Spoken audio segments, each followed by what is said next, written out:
Hey y'all, we back at it at the Pink Parley.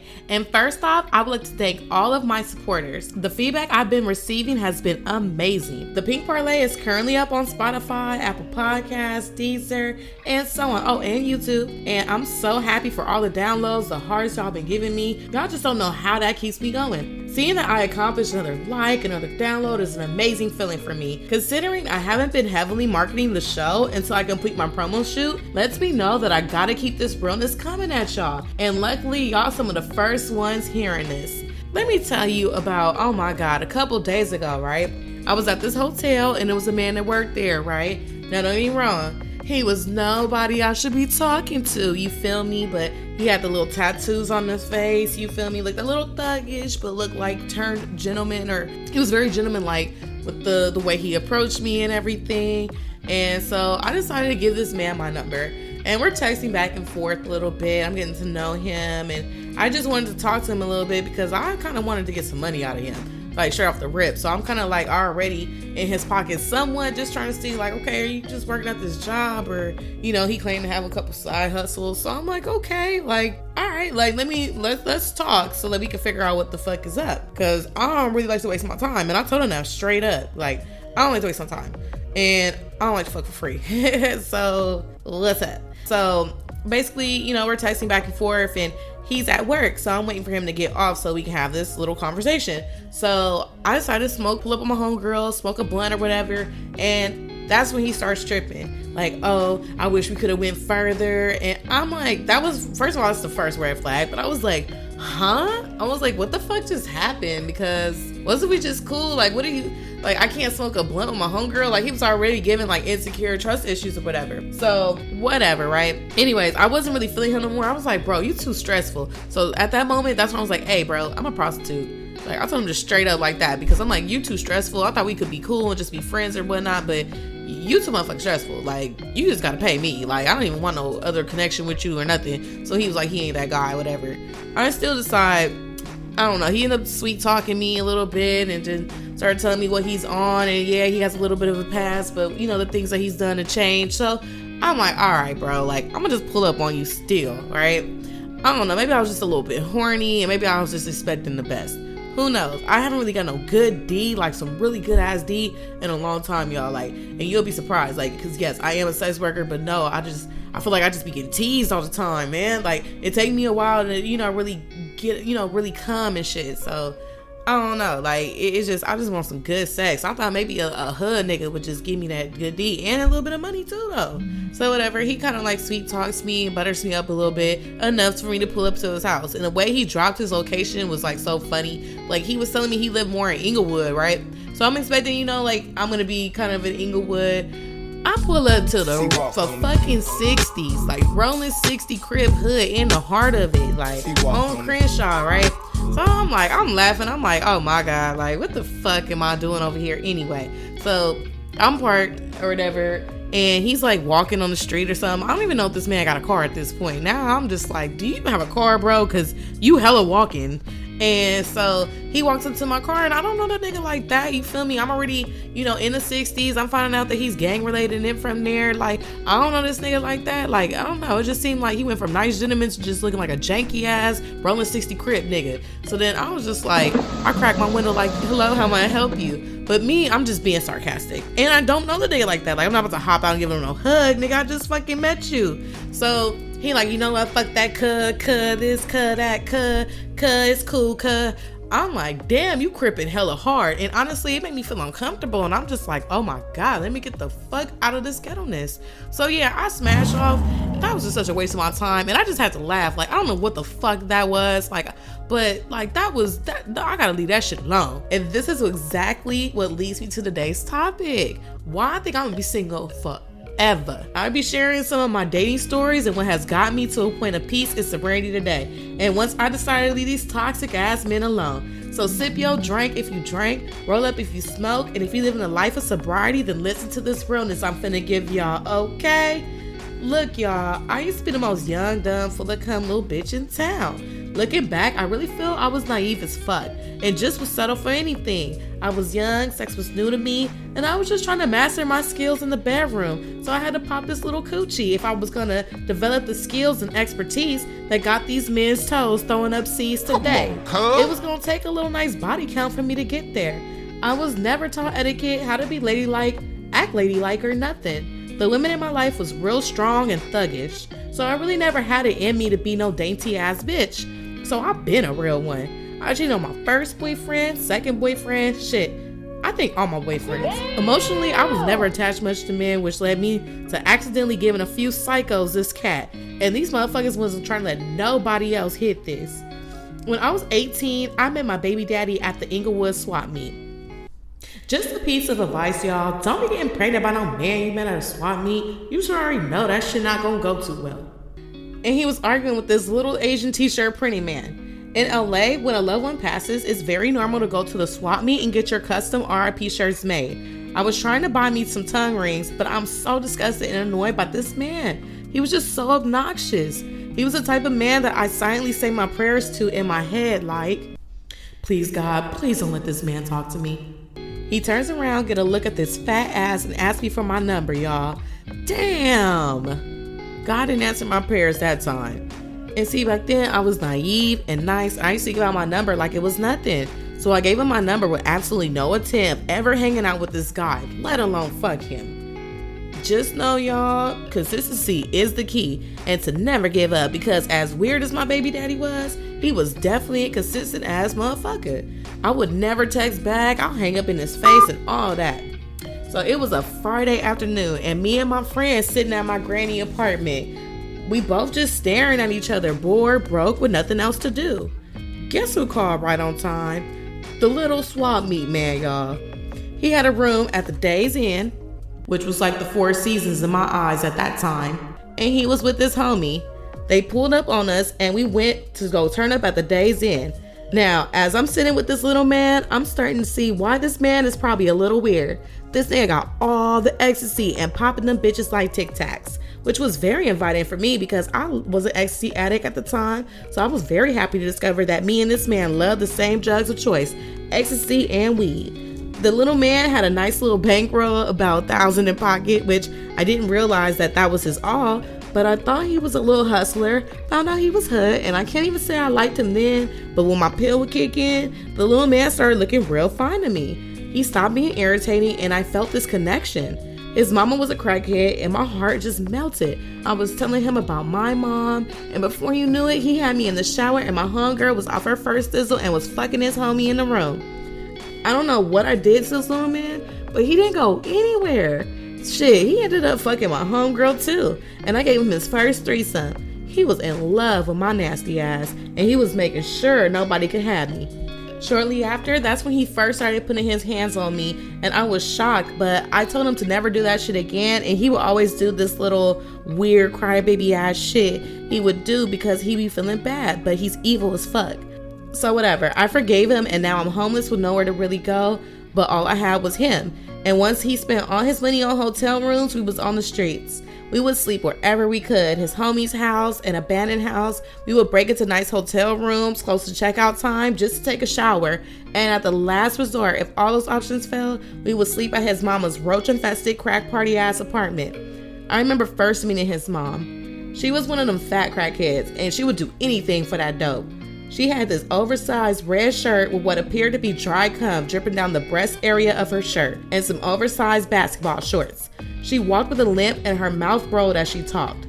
I mean, she was a mess. And I instantly felt sorry for little man because apparently she was once an amazing mother, but that dope lost her, and I could clearly see the pain in his eyes, him trying to hide her crack pipes just for her to make another one. And sadly, I was the one catching all this anger and resentment he had for her because he would hit me hard as fuck. He was a little man, but a lefty and very swift.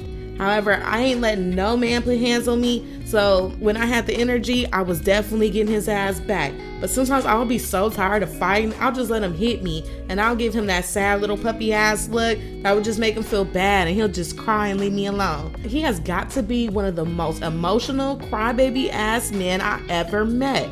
Even though this man was not the best, he was by my side and I was by his. And eventually I would end up having this man's son. See how you can end up in a domestic violent relationship that quickly? Truth be told, I simply felt bad enough for him to want to try and be a decent woman in his life. Were you ever in a relationship that was toxic and unhealthy? Why were you in that relationship? I hope it wasn't because you had a heart like me and felt sorry for the man, sis. I know that's probably the case though, because it's not uncommon for us women to find ourselves in a relationship with a man we feel sorry for.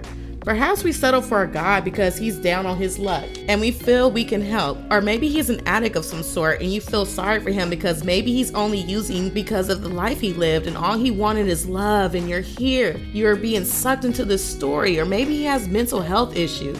Whatever the reason is, there's this sort of temptation to help a hopeless man in need by getting into a relationship with them, feeling like we can be their savior. Often these sorry relationships we end up in ends up destroying a woman's emotional and physical health. Yet once we are in too deep in a relationship like this, we can become drawn to the emotional intensity of the relationship, causing you to become hooked on this dynamic. I've been there, the fights, the makeups, the loving someone one moment and hating their fucking guts the next. Woo. I do not miss living my life with all that confusion at all. Or are you one of those that feels like it's your duty or obligation to hold your man down and be a down bitch? Maybe it's y'all families making y'all stay together. Whatever the reason is though, no one deserves a toxic relationship, and it's important to remember that you always have the right to choose who you want to be in a relationship with. If you've been feeling unhappy for a while, it might be time to let go of that relationship so you can find a healthier connection and enjoy long-term happiness. So I'll be lying if I said I've never been emotionally attached to a man. I definitely catch feelings quickly, but lose them as quickly as I catch them. So most of my dating situations was probably just more short-term flings that were mostly ended on my part. But there was one man that came in my life that I absolutely fell in love with, and I gave him 4 wasted years of my life. I remember the first night I met this man. I had just came back from the hookah lounge lit, and I did not want to go home yet. I felt like my night needed to end up with some D up in me. So I called my usual D appointment, but he didn't answer. So now I think of this one man that comes to mind. We have been talking on Instagram for a while, and he caught my attention when I saw him posting his trip to Jamaica, and he always ate at a lot of the same food places I ate at. So for some reason, I had this man on my mind. I call him, mind you, it's 3 a.m. But to my surprise, he answers. So I'm just like, where you at? I'm pulling up now. I happen to be only 3 minutes away from him. So I pulled up and chilled with him. I learned he was a Libra who I'm very compatible with. And he started showing me pictures when he was a fat little child in a wheelchair. And when he told me he had muscular dystrophy and was able to fight it, which was why he is walking a day, my heart just melted. See y'all, I gotta be careful with who makes my heart melt because y'all, this man ended up stressing me the fuck out. But we gonna get inside a little later. With the melted heart comes these spread legs. Before I knew it, his head was between my thighs and he hit me with some amazing tongue coordination. I remember thinking like, oh, you one of those. I love me a freak, so I knew I made the right choice that early Thursday morning. Not only was the tongue coordination on point, the man had pipe and muscular dystrophy was not a hindrance on his sexual performance at all. In fact, he could beat it up all night and stay up and keep going round for round. That is truly a talent. Man, if you can nut and still stay hard each time and still keep going, you are the 1% of men out here with that golden dick. So after an amazing morning of doing the freak nasty, we ended up going to sleep. But when I woke up, I was back in player mode. I was finna leave.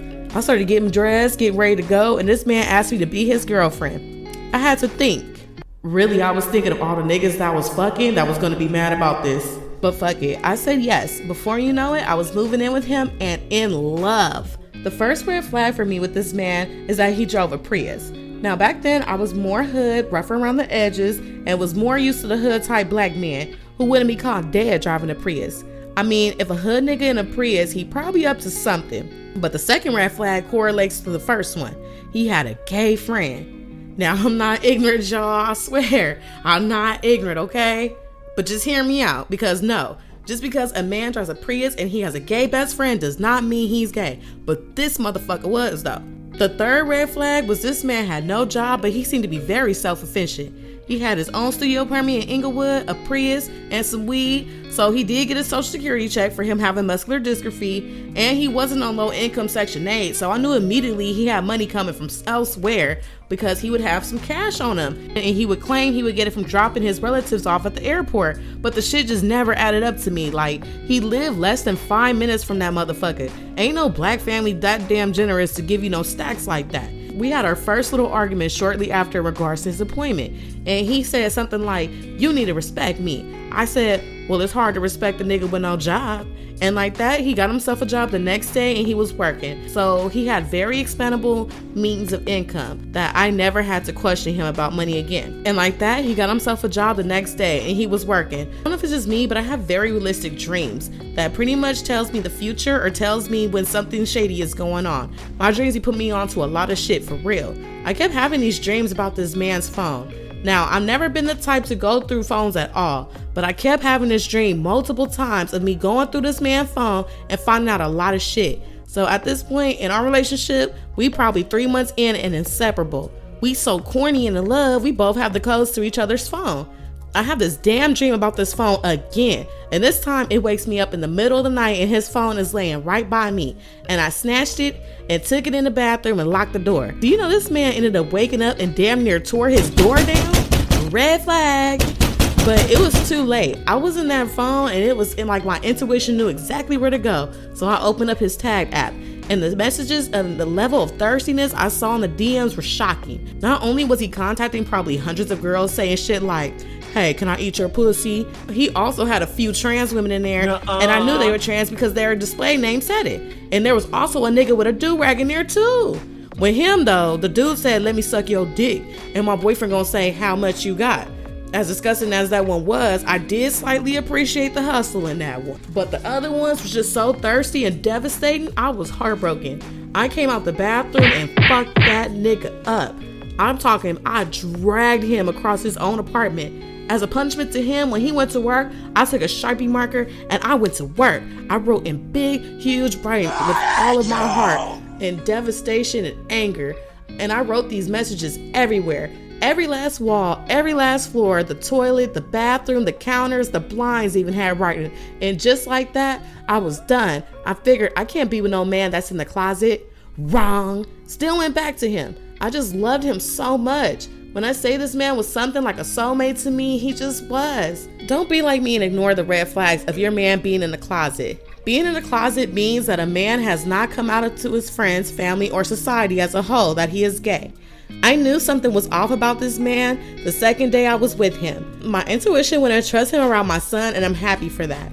I'm not saying that he would have done something to him, but if I'm going to have another man raising my son, I'm sorry. But I don't want it to be a man that's in the closet.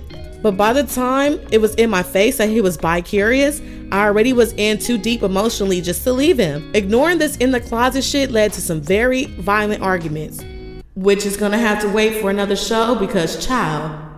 So let's look at all the red flags that made me assume he was gay. I used to notice how my boyfriend would notice every man like before I even did. Meanwhile, I'm over here looking at bitches with my gay ass. Another red flag was when I overlooked him on his Explorer tag on Instagram. All his shit would be homosexual related or a lot of zesty men on his feed. But when I looked at mine, all you seen was ass, Instagram models, and twerkers. How is my Explorer page looking like how his shit's supposed to be looking like though? All of that with the fact that he's a man driving a Prius. I'm just kidding, y'all. But there was major red flags. Finally, I felt my ex had a lot of resentment for himself. I remember him saying he was battling demons, which come to find out later was the trannies and receiving fellatio by thugs and do-rags. Honestly, I just think he should have came out. I loved him so much, but instead, I still had anger towards him and his in-the-closet ways, and I call him out on it each argument we had. So of course, I gave this man another 3 years of my life because I love this man so much. I'll accept him for his gay ways. Even though this nigga swore he wasn't gay, like yeah, aight. But it just seemed like I never could respect him the same way. Kinda hard when you looking at your man and you visualizing him sucking dick probably better than you. It was hard for me, but I couldn't leave him. But I could be petty though. As I lost the respect for him, so did this coochie. Whenever we would argue or he would break up with me, probably so he could be gay, and I would never hesitate to go fuck another nigga, our relationship began to shift and turn into a relationship when we would love to hurt each other because we knew how much we loved each other, and it was like a competition to see who can hurt the other person the worst. Ugh, talk about toxic. I remember when he would always say, "Why don't you go fuck your neighbor?"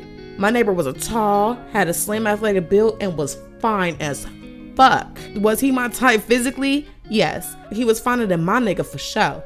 But I love my man so much, this would hurt my feelings that he would tell me to go fuck my neighbor. Towards the end, I was getting to the point where I was tired of the breaking up, the making up, the cheating shit. I felt I needed to have a conversation, which consisted of me spilling my heart out to him, crying, telling him how much I love him, and that when we argue, can we not break up? Like, I could respect giving him space, but to break up just to get right back together is stupid. So guess what he does? Later that day, he breaks up with me, and this time I'm furious. Like, I cried to him and he still does this bullshit? Yeah, alright. So I drink a whole fifth of Ciroc and my neighbor slides in my DMs. As I'm venting about the situation with my boyfriend, the DMs make an unexpected turn and get steamy. I ended up asking for a picture of his private area.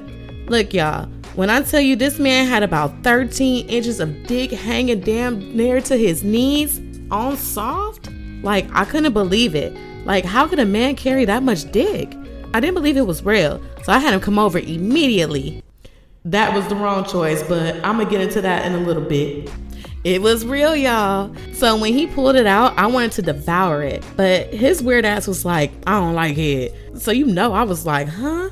Let me see that thing. He didn't know what to do. He busted in seconds. Couldn't get hard again, but his D was big enough to still go in, but it was no pressure. It was just so whack, and all I wanted to do was hop back on my man dick. I let my neighbor know that this is to be strictly confidential and can't nobody find out about this. He said cool. And the next night, I had another man stay the night with me. I was knocked the fuck out, but when I woke up, the man I fucked was gone. And when I checked my phone, I had over 20 messages threatening me and some more shit. He was tripping because I posted this guy on my Snapchat. And when I woke up that morning, he slapped me. And when I hit him back, he picked me up by my neck and choked me until I blacked out. When I woke up, he was looking for the man. He seriously has an angel watching over him because my neighbor would have truly hurt him. But it was this day I realized fucking my neighbor was the worst mistake of my life, and I would never do such a thing again. And now everybody in the building is aware of our sexual relations. Do you think my neighbor wanted me to be with my boyfriend? No. But did I let that stop me? Well, kinda. So when me and my ex got back together this time, I had to tell him about the situation with my neighbor and that he cannot come back here. At the time, my ex had moved out of his apartment to stay at his mom's house, so it wasn't like I can stay with him. So we spent nights together sleeping in the car just so we could be together, but that shit got stupid real quick. Whenever I would sleep at home, my neighbor would break into my house and would threaten to hurt me if I didn't give him none. So now I'm sleeping in my car in a Denny's parking lot just to avoid my neighbor. And I started getting angry. At the time, I was working a temporary job at the airport and doing DoorDash and Postmates. I was broke as fuck and could barely afford my $300 car note. I couldn't keep more than $20 in the bank, and I couldn't help but to think back to the days when I was an escort when I had bands in the bank. I wanted to move out of my apartment so bad, but the rent was income based, so my rent was dirt cheap, and realistically, I could not afford regular price rent on my own. So I came up with a plan. I'll break up with my boyfriend to be a sex worker, and I will move out of that apartment, and in the meantime, I'll be getting a career so that when I stop sex work to be back with my man, I can have a career that can afford the cost of rent while he still worked at a South Central burger joint. So just like that, we broke up, but I did exactly what I promised. I'll say about a few months later, I finished a construction program and worked in refineries. Once I got in the refineries, I was excited to be back with him, but he seemed to have moved on with another bitch. So devastated me has punched him, popped up at his job, popped up at his mom's house, his friend's house, his auntie's house, until I finally let that ain't shit ass man go. I can't even get into some of our deeper arguments on this episode, but he was no good. Did I deserve better than my neighbor? Absolutely. But things between me and him did get better once he knew my ex was out the picture. My neighbor hated me doing sex work, but honestly, after a while of him fighting me, damaging my cars, my friends' cars, I really think I tired him out. He just wasn't changing me and I didn't give a fuck. I was fucking who I wanted because he's a waste of dick. And I nicknamed him that too. And eventually I think he grew to have a love-hate for me, but he became more accepting and we had this very weird love-hate relationship for each other. In my heart though, I still wanted my ex back. I would cry about him. I was depressed without him in my life. In fact, it took me about 5 years to fully get over him. And honestly, to this day, I haven't got good dick since, but fuck him. So let this be a lesson to not fuck your neighbor, y'all. Do you see the havoc this man put me through? It's hard enough to keep a relationship between two people alive and going strong. First off, in most cases, you will want something as sleazy as fucking your neighbor to be confidential. But when your sex is good and you turn your neighbor out on some good head, you end up with a loudmouth psychopath that tells the whole damn neighborhood your business. This man not only told everyone about how I'm a nasty freak hoe, but he also showed people our videos we made. Everyone in the building lost respect for me immediately, and every time I came home, it's like I had to do the walk of shame all the way through the complex to my upstairs apartment. Mind you, I didn't have normal neighbors. I had messy ones. In fact, they would get in on the drama too. Anytime I would sneak a guy over, here comes one of my messy neighbors telling him so he can go berserk. And I knew they bitch asses found that stressful ass shit funny. But God, it was truly a disaster. I would never fuck my neighbor again. I don't give a fuck who he is. I'm good. I would like to take a moment of condolences for my neighbor. About a year ago, my neighbor was shot and killed in front of the apartment building we lived in. Although he was an evil man, I truly hope that this man's soul is at rest and that this man ain't hating on me from the heavens, because he do be popping up in my dreams every now and then. But I just wanted to say, rest in peace. You were too young to leave that soon, and I know your family is missing you and loves you. So can y'all see why a bitch like me who wanna be single? The men I've dealt with has been truly nuts, and the shit was stressful. I am so much more at peace now, not being in that relationship. On this journey of my mindset change, I really think it's important that I heal first. I've been through so much pain that I'm not sure if I can truly love again. But I know with time, I can work on being at a point where I can love a man in a healthy way. And if not, then I'm probably just going lesbian or something. Or fuck it, just be single and player for life. I really just be wanting a relationship for the sex. I've been having sex as a job for so long that I do miss and love being intimate with just one person who have learned my body and can make me climax. Making love and being spiritually inclined with someone means everything to me, and I'm a spiritually sexual being. But I have to also think, is it even worth the stress and heartache of being with somebody? As I'm working on healing my heart and discovering my ability to let love and a close bond with someone in my heart again, I'm going to be keeping y'all updated on every milestone in that journey. The generation we live in today seconds love, or feels like we don't need love, and I really hate that for us. Did you know all the health benefits that come behind being in a healthy, loving relationship? The key is a healthy relationship, not a toxic one. From reducing stress to boosting your self-esteem, being in healthy relationships is crucial for having a happy, healthy life. Let's start on how having the right partner can reduce your stress levels. Being in a loving and supportive relationship can help reduce the amount of stress in your life. That's because you have someone that you can trust to provide emotional and physical support. This kind of support can provide a safe environment, which helps improve self-confidence and self-worth. A healthy relationship can lead to making healthier lifestyle choices with your partner. This one I need, because I'm so work-driven that I put off the gym way more than I should. And I could definitely use a fine-ass partner that can motivate me to work out with them. Having a partner encouraging you to be your best you can aid in you looking, feeling, and being healthy. So who in the hell wouldn't want that? I think we all just so traumatized from the toxic relationships that we had that we just say fuck it and never even open our hearts again to love. Today, I shared some of my relationship nightmares with y'all. And even though I'm traumatized and I'm not currently seeking love, I am working on loving myself and being the boss woman I dream of being so that I can overall be a good character for a relationship, but I'm moving at my own speed.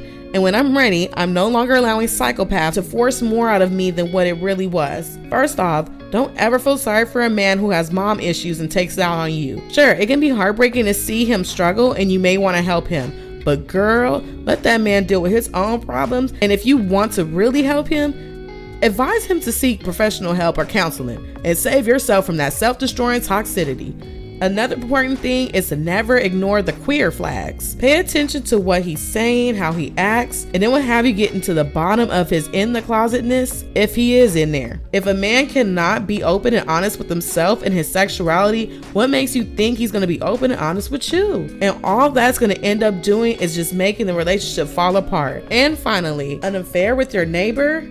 Nope, don't do it. It's too close to home and you don't want your business getting out in the streets. So no matter how fine your neighbor is and y'all may have a thing for each other, don't do it. You'll just end up regretting it later. Remember, relationships aren't always easy, but if you pay attention to the red flags and don't let yourself be taken advantage of, then you'll be sure to maintain a healthy and happy relationship. Thanks for listening, and I'll catch y'all on the next episode.